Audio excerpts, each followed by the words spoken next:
विद्यार्थी मित्रांनो नमस्कार. Mechanical properties of fluids class 12 physics chapter 2 यामध्ये आपण एक्सरसाइज मधील न्यूमेरिकल प्रॉब्लेमचं सोल्युशन बघतो. पार्ट 4 मध्ये आपण एक्झाम्पल नंबर 19, 20 and 21 बघणार आहोत. अर्थात यापूर्वीच्या 3 पार्ट्स मध्ये आपण 3 उदाहरणं या चॅप्टरवरील एक्सरसाइज मधील सोडवलेली आहेत. जर आपण ती पाहिली नसतील तर पार्ट 1, पार्ट 2 आणि पार्ट 3 बघा. ओके, आता एक्झाम्पल नंबर 19 ला सुरुवात करतोय आपण. An air bubble of radius 0.2 mm is situated just below the water surface. Calculate the gauge pressure. Surface tension of water is given 7.2 into 10 raised to minus 2 Newton per meter. आता आपण याचं solution काढताना data सर्वप्रथम collect करत असतो. तर हा data बघा. डेटामध्ये आपल्याला सर्वप्रथम रेडियस दिली. Radius is 0.2 mm. मग या बबलची रेडियस जर 0.2 mm आहे तर त्याचं रूपांतर मीटर मध्ये करा. म्हणून या 0.2 ला आपण 10⁻³ न मल्टिप्लाय करतो म्हणजे ते mm चं रूपांतर मीटर मध्ये होतं. मग हा डेसिमल जर मी एक घर राईट हँड साइडला सरकवला तर तुम्हाला माहिती आहे या पॉवर मधून आम्हाला 1 मायनस करावा लागतो. म्हणजे -3 - 1 that will become 10⁻⁻⁴. So radius of bubble R किती झाली? 2 × 10⁻⁻⁴ metre. P - P0 is gauge pressure जे आम्हाला शोधून काढायचंय. ओके, शिवाय सरफेस टेन्शन दिलं. सरफेस टेन्शन आपण कॅपिटल T ने डिनोट करत असतो. ते दिलंय 7.2 × 10⁻² न्यूटन पर मीटर. आता गेज प्रेशर साठी आपण कोणता फॉर्म्युला वापरणार ते पण बघा. So therefore gauge pressure for water is given by P - P0 म्हणजे gauge pressure is equal to 2T/R newton per metre. हे लक्षात ठेवा. P - P0 म्हणजे गेज प्रेशर वॉटर साठी लिहित असताना इथं 2T घ्यायचा. 2T/R. मग हे तर काढणे आहे. इज इक्वल टू हा 2 T म्हणजे सरफेस टेन्शन आम्हाला दिले 7.2 × 10⁻² अपॉन R. R म्हणजे radius of bubble 2 × 10⁻⁴ newton per metre. आता मित्रांनो आपण जर पाहिलं तर हा 2 होणार कट. आणि दुसरी गोष्ट, हा जर 10⁻⁴ छेदात आहे तर लॉ ऑफ इंडायसेसने तो याच्यात ऍड होणार म्हणजे हे साइन पॉझिटिव्ह होणार. ऍड होणार म्हणजे मायनसचं प्लस होणार. ओके, मग 7.2 ॲज इट इज राहील. हा 2 कट आहे. 10⁻² आणि त्यातनं लॉ ऑफ इंडायसेसनं हा मायनस होणार प्लस. So -2 + 4 that is 2. अशा रीतीनं 7.2 × 10⁻² न्यूटन पर मीटर. आता मित्रांनो खरं तर हे उत्तर आहे, पण आपण हा डेसिमल 2 घर जर पुढे सरकवला तर यातनं 2 वजा होतील म्हणजे 10⁻² ची टर्म निघून जाईल. ओके, मग अशा रीतीनं हा डेसिमल आपण 2 घर सरकवला तर 1 घर सरकवला डेसिमल इथे येईल. अजून 1 घर सरकवायचा म्हणजे इथे 0 लिहावा लागेल आणि मग हा 10⁻² कट होणार. मग काय लिहिताल तुम्ही? 720 Newton per meter is gauge pressure, and therefore write in full sentence, therefore gauge pressure is equal to 720 Newton per meter. Example number 20. 27 droplets of water, each of radius 0.1 mm, coalesce into a single drop. Find the change in surface energy. Surface tension of water is 0.072 Newton per meter is given. आता या ठिकाणी कोलेसिस म्हणजे काय की एकमेकात ते मिसळतात, एकत्र होतात. हे 27 ड्रॉपलेट्स एकमेकात मिसळून त्याचा एक ड्रॉप बनतो. आता आपण डेटा कलेक्ट करू. स्मॉल आर म्हणजे रेडियस ऑफ ए ड्रॉपलेट किती आहे? 0.1 mm. अर्थात याला 10⁻³ ने मल्टिप्लाय केलं तर तो मीटर होणार. अर्थात हा डेसिमल एक घर राईटला नेला की याच्यातून अजून एक मायनस होणार. याटीच 1 × 10⁻⁴ मीटर. आता रेडियस ऑफ ड्रॉप हे आम्हाला माहित नाही, त्याची रेडियस आपण कॅपिटल आर मानली. आता DW म्हणजे काय? चेंज इन सरफेस एनर्जी, ज्यालाच आपण वर्क डन असं पण म्हणतो. Is to calculate. आम्हाला सरफेस टेन्शन सुद्धा दिले. टी सरफेस टेन्शन ते दिले 0.072 न्यूटन पर मीटर. आता मित्रांनो हे डेसिमल 3 घर इथं आणा. हे 1 घर, हे 2 घर, हे 3 घर, म्हणजे इथं डेसिमल येईल. थोडक्यात हे 72 होईल. मग 3 घर जर तुम्ही राईटला येत आहे तर 10⁻³ लिहावं लागणार newton per metre. So surface tension T is equal to 72 × 10⁻³ newton per metre. Now area of single drop ती आपण A1 म्हणतोय. A1 म्हणजे area of single drop 4πr². So A2 काय? Area of 27 droplets. मग हा 27 लिहा आणि एका ड्रॉपलेटचं एरिया होणार 4πr². आता आपल्याला चेंज इन सरफेस एनर्जी काढायचं आहे, जे आपण DW ने डिनोट करतो, आणि त्यासाठी आपण फॉर्म्युला लिहिणार T × DA. What is DA? Change in area. Okay, that means A2 - A1. This is change in area DA. मग हा T तर जसाच तसा आहे. So change in surface energy DW is equal to T × A2 - A1. मित्रांनो हे पण लक्षात ठेवा, A2 - A1 लिहिताना आपण ही जी एरिया आहे ती 27 ड्रॉपलेटची घेतली. 27 ड्रॉपलेट्सची एरिया मोठी असणार, त्यातनं एका ड्रॉपची एरिया ती लहान असेल, म्हणून मोठ्या एरियातून लहान एरिया सबट्रॅक्ट केलेली आहे, म्हणून A2 - A1 घेतलंय. मग आता DW is equal to T × 27 × 4πr². तर A1 काय? 4π कॅपिटल R². आता मित्रांनो या कंसात तुम्हाला 4π कॉमन दिसतो, तो काढून घ्या. म्हणजे काय झालं?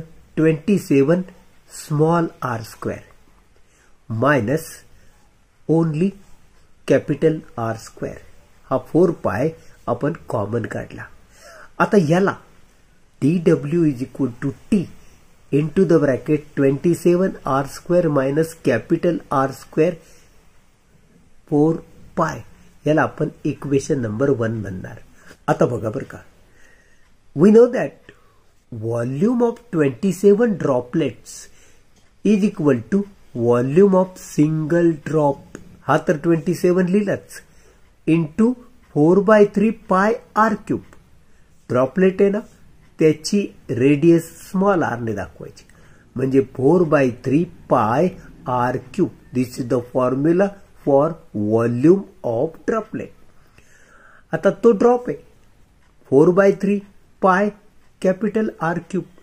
ओके, मग आता इथं आपण काय केलं, लेफ्ट हँड साइडचा 4/3 पाय आणि राईट हँड साइडचा 4/3 पाय कट केला.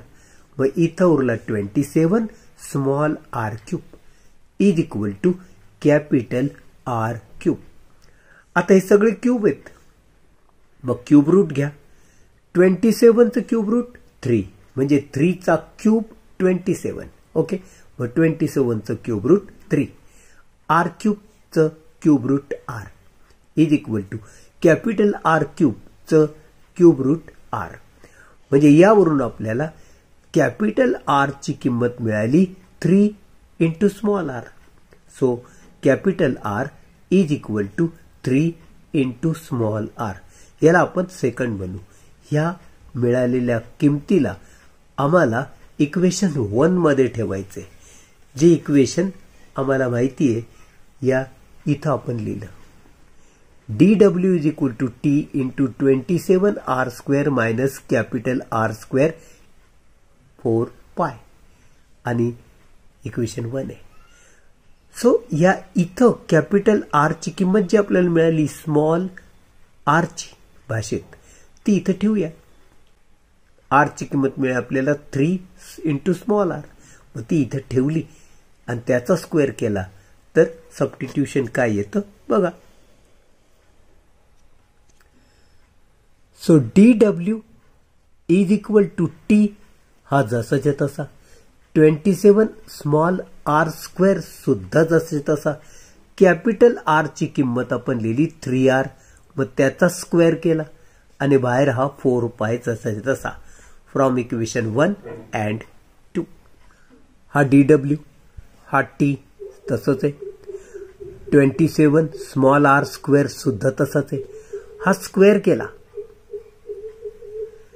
3चा स्क्वेअर 9, आर चा स्क्वेअर आर स्क्वेअर, आणि बाहेर हा 4 पाय जसाच्या तसा. मग ही सबट्रॅक्शन करा. 27 R square minus 9 R square, subtraction येते 18 आर स्क्वेअर. ओके, म्हणजे dw is equal to t into the bracket 18 small R square into हा 4 पाय. मग आता आपल्याला बाकीच्या किमती भरायच्या आहेत. हा t म्हणजे सरफेस टेन्शन 72 इंटू 10⁻⁻3. हा 18 आर स्क्वेअर सध्या तसाच राहू द्या. ओके, आपण त्याची किंमत इथं भरणार आहोत. हा 4 पायची किंमत घ्या 3.14. आता मित्रांनो, हा 72 इंटू 10⁻³ एकदम एंडला घेतला मी. हा 18 या इथं लिहिलेला आहे. हा प्रॉडक्ट केला तो आला 12.56, म्हणजे 1, 2 आणि 3 या संख्या मी एका ओळीत लिहिल्या. हा प्रॉडक्ट करून लिहिला, हा 72 लिहिला, हा 18 लिहिला, आणि आर चा स्क्वेअर म्हणजे 10⁻⁻4 त्याचा स्क्वेअर केला. ओके, आणि हा 10⁻³ ॲज इट इज ठेवला. मग 72, 12.56, 18, आणि हा जो स्क्वेअर आहे तो 10⁻, यांचा गुणाकार घ्यायचा, म्हणजे 4 दुने -8, आणि हा 10⁻³ हे बघा, हा आहे जो एंडला आणून ठेवला. मग आता हा गुणाकार तर आपण लॉगच्या साह्याने करून बघणार आहोत. लॉ ऑफ इंडायसेस जर तुम्ही यूज केला, गुणाकार असेल तर घातांची बेरीज करा, ॲडिशन ऑफ पॉवर्स. मग काय घडेल, -8 - 3 दॅट इज -11.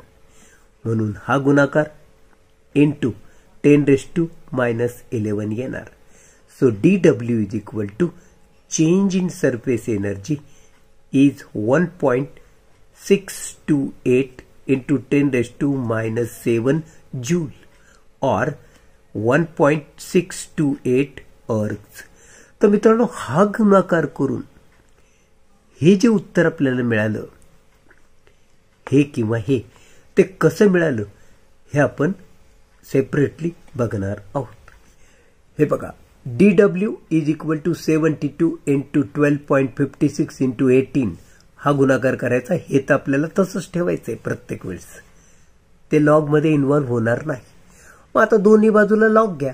इथं लॉग घेतला म्हणजे लॉग ऑफ DW, इथं लॉग घेतला म्हणजे लॉग ऑफ 72 इंटू 12.56 इंटू 18.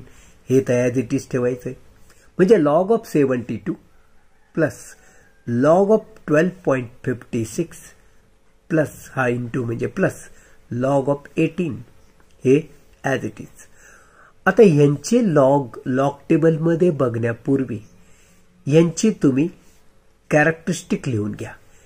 या 72 पूर्णांकात 2च अंक, 1 न कमी म्हणजे 1, 2 मधून 1 कमी म्हणजे 1च.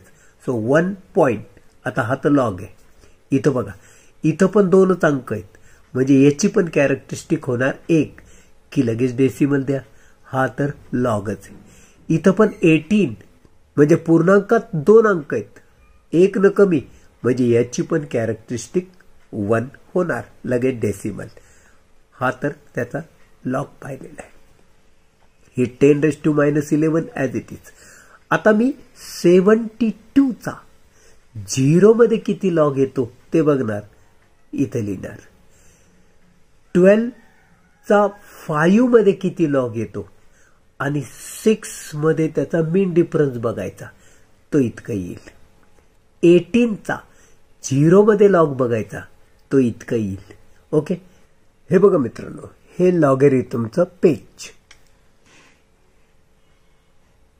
हे बघा, हा 72. 72चा मला 0 मध्ये लॉग बघायचा आहे, तो येतो 8573. म्हणून या इथं मी लिहिलं 8573. आता 12चा 5 मध्ये लॉग बघणार आणि 6चा मेन डिफरन्स. हे लॉग, हा 12 या इथं आहे. 12चा मला 5 मध्ये लॉग बघायचा आहे. मग हा 12चा 5 मध्ये लॉग येतो 0969. आणि असा जर मी या इथून पुढं आलो तर मला 6चा मीन डिफरन्स बघायचा आहे, तो येतो 21. म्हणजे हा 21 मी याच्यात ऍड करणार. सो 0969 मध्ये 21 जर ऍड केला तर तो येणार 0990. ओके. म्हणून या इथं मी लिहिला याचा लॉग 0990 प्लस. आता 18चा 0 मध्ये लॉग बघायचा. हा 18 आणि त्याचा 0 मध्ये लॉग बघायचा, तो येतो 2553. म्हणून या इथं मी लिहिला 2553. आता फ्रेंड्स, याची ऍडिशन करा. 3 plus 0 that is 3. 3 plus 3 that is 6. 5 plus 9 that is 14. 14 plus 7 that is 21. हातचे 2 आले. हे 2 याच्यात मिळवा म्हणजे 5 plus 2 7. 7 and 9 यांची ऍडिशन केली तर ती येणार 16. 16 प्लस 5 ती येणार 21. परत कॅरी येणार 2. 2 plus 2 4. 4 plus 0 that is 4 and 4 plus 8 that is 12. परत कॅरी 1 म्हणजे हातचा 1 येणार. 2 इथं लिहिला, हातचा 1. 2 3 4 म्हणजे 4.2116 ही ऍडिशन आली. आता मित्रांनो, या दोन्ही बाजूचा आपण अँटीलॉग घेणार म्हणून मी तसं लिहिलं, अँटीलॉग of log of dw is equal to anti-log of 4.2116. आता अँटीलॉग मध्ये आपल्याला याचा नंतर विचार करायचा असतो. पहिल्यांदा अँटीलॉग मध्ये 21 चा 1 मध्ये अँटीलॉग बघा आणि 6 चा मेन डिफरन्स त्याच्यात ऍड करा. ओके, 21 चा 1 मध्ये आणि 6 चा मेन डिफरन्स. हा अँटीलॉग. फर्स्ट कॉलम मध्ये 21 बघा, हा 21 चा 1 मध्ये म्हणजे या इथं तो येतो 1626 आणि मला 6 चा मेन डिफरन्स बघायचा आहे. मी असंच पुढे येणार आणि 6 चा मेन डिफरन्स बघणार. हा 6 चा मेन डिफरन्स 2. मग हा 2 जर मी याच्यात ऍड केला तर ते होणार 1628. हा अँटीलॉग मी इथं लिहिला 1628. आता मित्रांनो 1628 तर मी अँटीलॉग लिहिला, पण या अँटीलॉगला नेहमी एका घरानंतर डेसिमल द्यायचं आणि हा जो 4 आहे ना तो 4 इंटू लिहायचा 10⁴. हा 4 हा आहे. डेसिमल तर मी एक घरानंतर देऊन टाकलं. 1628 ला एक घरानंतर कंपल्सरी डेसिमल द्यायचा आणि ही जी संख्या आहे ती 10⁻ लिहायची, 10⁴. आणि हा 10⁻11 जसाच्या तसा. आता परत या ठिकाणी लॉ ऑफ इंडायसेस जर मी यूज केला तर 11 मधून 4 गेले, खाली उरले 7. मोठ्या संख्येचं चिन्ह वजा 7 आणि अशा रीतीने DW झाला 1.628 इंटू 10⁻⁻7. आता मित्रांनो हे आन्सर जूल मध्ये आलं. मला जर हेच आन्सर अर्ग्ज मध्ये लिहायचं असेल तर तुम्हाला हा नियम माहित पाहिजे. 1 जूल इज इक्वल टू 10⁻7 अर्ग्ज. मग या जूलचं रूपांतर जर अर्ग मध्ये करायचं असेल तर या जूलच्या संख्येला मला 10⁻7 ने मल्टिप्लाय करावं लागेल. मग जर मी याला 10⁻7 ने मल्टिप्लाय केलं तर अर्ग्ज म्हणणार मी. पण हा मायनस हा प्लस एकमेकात लॉ ऑफ इंडायसेसनी ऍडिशन जर केली तर -7 + 7 दॅट इज 0. 10⁻0 येणार म्हणजेच 1 आणि 1 लिहायची गरज नाही म्हणून मी डायरेक्ट लिहिणार 1.628 अर्ग्ज. म्हणजे 10⁻² ची टर्म उरणार नाही, फक्त 1.628 अर्ग्ज हे उत्तर येणार. मग जून मध्ये लिहिलं तर हे उत्तर, अर्ग्ज मध्ये लिहिलं तर हे उत्तर तुम्ही लिहायचं आहे.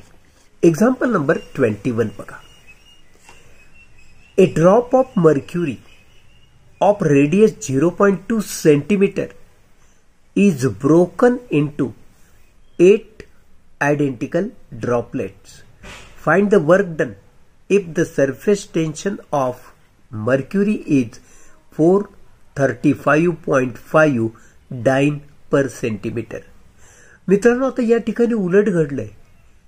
एका ड्रॉपचे 8 ड्रॉपलेट मध्ये तुकडे पडले. ओके, पहिली गोष्ट. दुसरी गोष्ट की ही जी सरफेस टेन्शनची संख्या दिली ती डाइन पर सेंटीमीटर दिली. आम्हाला ही न्यूटन पर मीटर मध्ये पाहिजे. ओके, म्हणजे आम्हाला हे 2 बदल नीट लक्षात ठेवावे लागतील. आता डेटा लिहिताना मी तसं लिहिलं. Capital R he radius of mercury drop लिहिली मी आणि ती दिली आपल्याला 0.2 सेंटीमीटर. सेंटीमीटरचं रूपांतर मीटर मध्ये करताना 10⁻² न मल्टिप्लाय करतात हे तुम्हाला माहिती. सो 0.2 इंटू 10⁻² आता मीटर झाला.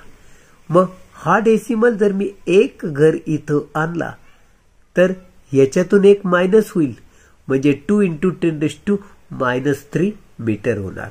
सो कॅपिटल R ची किंमत 2 इंटू 10⁻³ मीटर. आता small R radius of droplet. आता DW म्हणजे वर्क डन, हे आम्हाला शोधून काढायचं आहे. आता T म्हणजे surface tension 435.5 dyne per centimetre. आता मित्रांनो हे एक नीट लक्षात ठेवा, डाइन पर सेंटीमीटरचं न्यूटन पर मीटर करायचं आहे.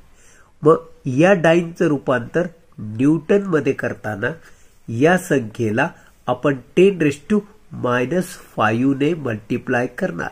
ओके, लक्षात ठेवा रिलेशन असं आहे 1 newton is equal to 10⁵ dyne. मग हेच जर उलट लिहिलं तुम्ही 1 डाइन बरोबर किती न्यूटन, तर तो 10⁵ इथं मायनस घ्यायचा. आता सेंटीमीटरचं मीटरमध्ये रूपांतर करताना तुम्हाला माहिती की 10⁻² न मल्टिप्लाय करतात. सो डाइनचं रूपांतर करायचंय न्यूटनमध्ये 10⁻⁵ घेतला. सेंटीमीटरचं रूपांतर मीटरमध्ये करायचंय 10⁻² घेतला. मग आता ह्यांच्यात लॉ ऑफ इंडायसेस जर यूज केला तर या घातांची वजाबाकी होते. म्हणजे हा वजा करायचा, ऑलरेडी तो वजा आहे, तो जर वर आणला तर वजा वजा होणार प्लस, आणि -5 + 2 दॅट विल बिकम -3. आणि अशा रीतीनं सरफेस टेन्शन आपल्याला किती मिळाला 435.5 × 10⁻³ आणि आता हे न्यूटन पर मीटर मध्ये कन्वर्ट झालं. मग एरियाच्या बाबतीत बघा, A1 म्हणजे area of single mercury drop. Okay, तो आपण एरिया 4πr² लिहितो, कारण ड्रॉपची रेडियस आपण कॅपिटल R ने दाखवली. मग एरिया लिहिताना कॅपिटल R लिहायचा. आता आपण एरिया ऑफ 8 ड्रॉपलेट्स घेणार आहोत. 8 ड्रॉपलेट्स बनलेले आहेत, 8 थेंब बनलेले आहेत. मग त्याला आपण A2 म्हणणार. So A2 is equal to area of 8 droplets. म्हणून 8 ने एका ड्रॉपलेटच्या एरियाला मल्टिप्लाय करा. So 8 × 4π small r². ओके, मग अशा रीतीनं तुम्हाला चेंज इन सरफेस एनर्जी जर काढायचं असेल, म्हणजे DW काढायचा असेल, तर फॉर्म्युला तुम्हाला माहिती T × DA. ओके, आता हा DA सुद्धा तुम्हाला माहिती आहे, चेंज इन एरिया म्हणजे A2 - A1. मोठ्या एरियातून लहान एरिया सबट्रॅक्ट करणे, दॅट इज DA. म्हणून DW is equal to T हा ॲज इट इज. A2 आहे 8 × 4π स्मॉल r², तर A1 आहे 4π कॅपिटल R². आता यातनं पण परत 4π जर मी कॉमन काढला तर DW is equal to T × the bracket 8 small r² minus capital R², कारण 4π कॉमन घेतला. मग आता आपल्याला यामध्ये या स्मॉल r ची किंमत काढून घ्यायची आहे. ओके, म्हणून सध्या या रिलेशनला आपण रिलेशन नंबर 1 म्हणलं.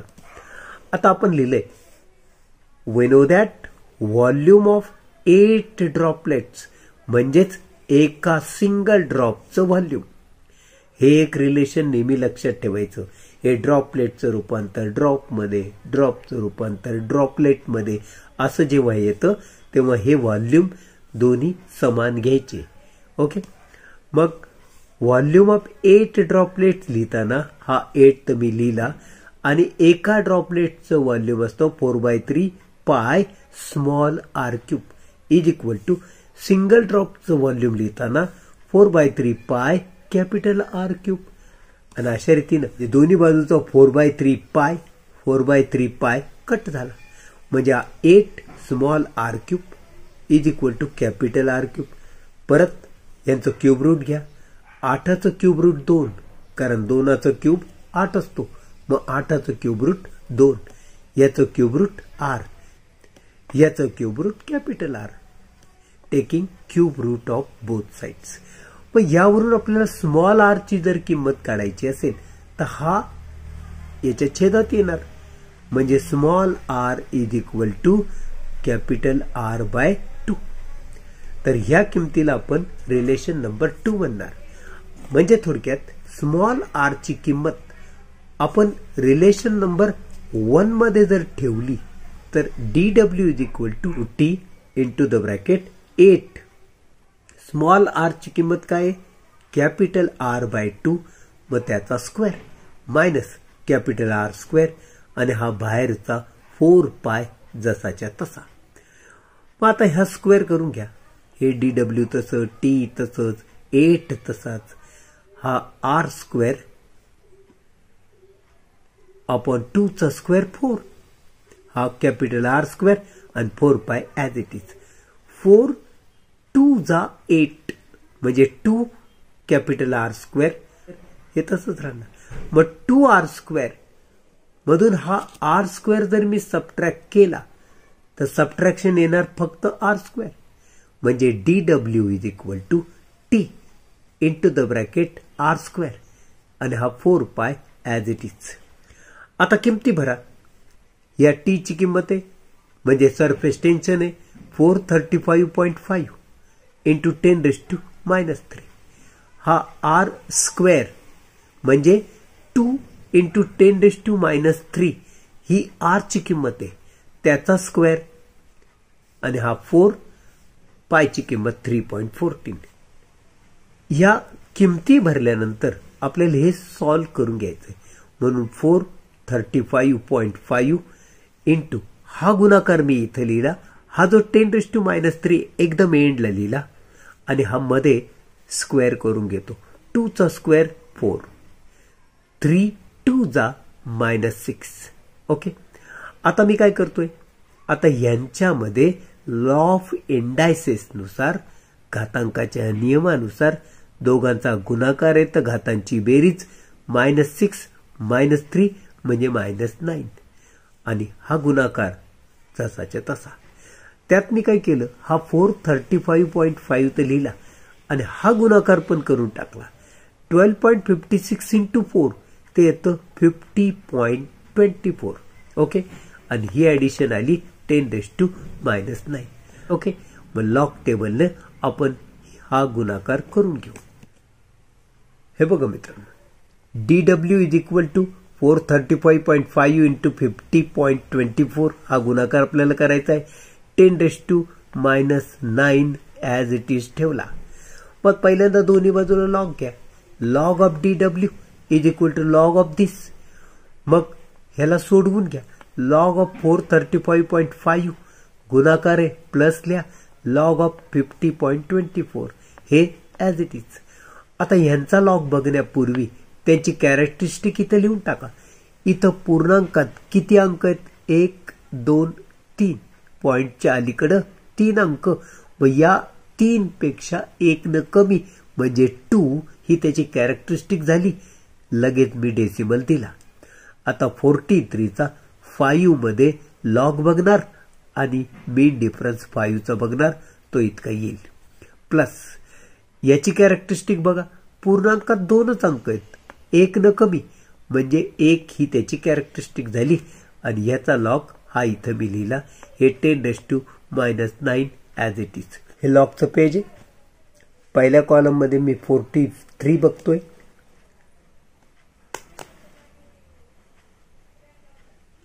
हा आला 43. या 43चा मला 5 मध्ये लॉग बघायचा आहे. हा 5 चा कॉलम असं सरळ खाली या. 43च्या समोर आम्हाला संख्या दिसतेय 6385. ओके. 6385 मध्ये आता मला 5 चा मेन डिफरन्स ऍड करायचा आहे. म्हणून या 6385 च्या लाईनीत मी 5 चा मेन डिफरन्स बघणार. हा 5 चा मेन डिफरन्स तो येतो 5. हा जर 5 मी 6385 मध्ये ऍड केला तर तो येणार 6390. हा इथे लिहिला मी, याचा लॉग 6390. आता मला 50चा 2 मध्ये लॉग बघायचा आहे आणि 4चा मीन डिफरन्स. 50चा 2 मध्ये लॉग आलाय 7007 आणि असाच मी पुढे आलो, मीन डिफरन्स मी 4चा पाहिला तर तो 3 येतो. मग हा 3 जर मी याच्यात ऍड केला तर ते होणार 7010. मग या इथं मी लिहिला 7010. हा 10⁻⁹ ॲज इट इज आहे. आणि ही ॲडिशन जेव्हा मी केली, 0 + 0 that is 0, 1 + 9 that is 10 carry 1, 1 + 3 that is 4 आणि 7 + 6 दॅट इज 13 कॅरी 1 आणि 1 + 1 2 + 2 4. म्हणजे ही ॲडिशन आली 4.3400. मग आता मला ह्याचा अँटीलॉग बघायचा आहे, म्हणून मी काय केलं, दोन्ही बाजूचा अँटीलॉग घेतला. Antilog of log of DW is equal to antilog of this. हे तर ॲज इट इज, त्याचा अँटीलॉग बघायचा नाही. मग मला अँटीलॉगमध्ये 34चा 0 मध्ये अँटीलॉग बघायचा आहे. 0चा मीन डिफरन्स तर नसतो, त्यामुळे फक्त 34चा 0 मध्ये अँटीलॉग. तर हे अँटीलॉगचं पेज आहे. 34चा 0 मध्ये मी अँटीलॉग बघितला, तो आला 2188. ओके, म्हणून याचा अँटीलॉग मी लिहिला 2188. तुम्हाला माहिती आहे, एक घरानं तर डेसिमल द्यायचं नेहमी. आणि ही जी संख्या आहे ही 10 लिहायची, म्हणजे 2.188 × 10⁻⁴. आणि हा ऑलरेडी 10⁻⁹ आहे. मग तुम्हाला माहिती आहे, लॉ ऑफ इंडायसेस नुसार या दोघांची ॲडिशन होणार, -9 + 4 घातांची बेरीज, मग ती येते -5. आणि अशा रीतीनं DW is equal to 2.188 × 10⁻⁵ joule. म्हणून या इथं मी फायनल लिहिलं DW is equal to 2.188 × 10⁻⁵ joule. नमस्कार.